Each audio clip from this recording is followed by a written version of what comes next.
I wanted to talk today about the difference between Christianity and the church. Many Christians live in places where it's dangerous or uncomfortable to be known as a Christian, not because of them living a life as a Christian, but because of the history of the church. There are thousands of different churches, but there is only one Christianity. And if you become a member of a church, you then have to take on the history of that church, which may have had nothing to do with Christianity. For instance, the Roman Catholic Church exclaims the exclusive right to Christianity, tracing its heritage back to the apostles, the Apostle Peter. But if you want to become a Catholic, you have to take on that history of Catholicism, the history of slavery, of Inquisition, of the Crusades, and of all the misdeeds throughout the centuries. And when you go into a multicultural environment, touting your cross, touting your heritage as a Catholic, that can become dangerous, because then you have to defend against common knowledge of all the bad things that your church has done.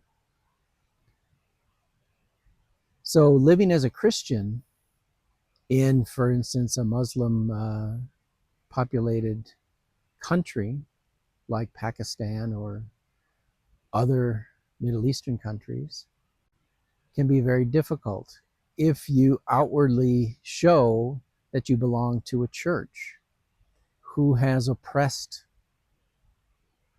Muslims in the past, for example. When I look at somebody like Mahatma Gandhi, I see in him a better church leader, a better Christian leader, I should say, than most Christian leaders that have existed, because he walked the path that Jesus laid out. He took care of the poor. He took care of the downtrodden. And that is what a Christian needs to do.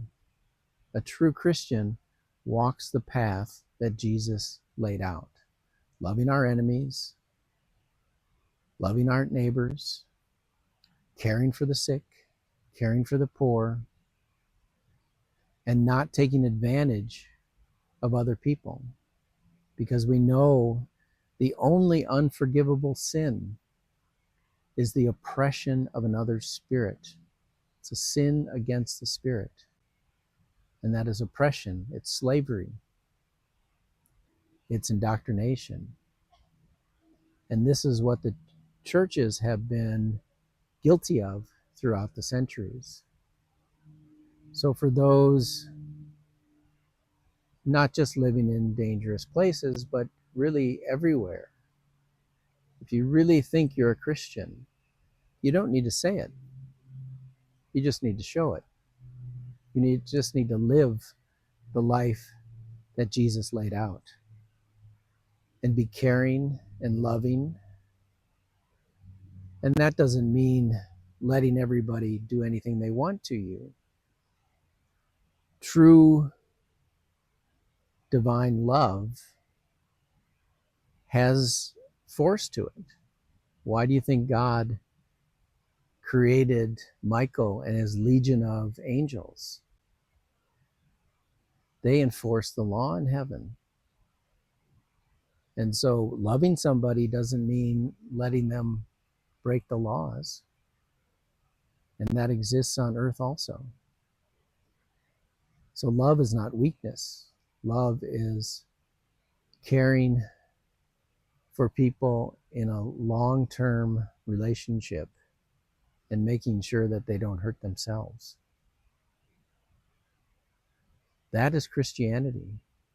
And Christianity in my opinion, has nothing to do with the thousands of different churches who claim to be Christian and tell you what to do and wear their garb, wear their Christianity on their shoulder. There's a good saying, and it's called, "They will know we are Christians by our love." And that's exactly what Jesus taught.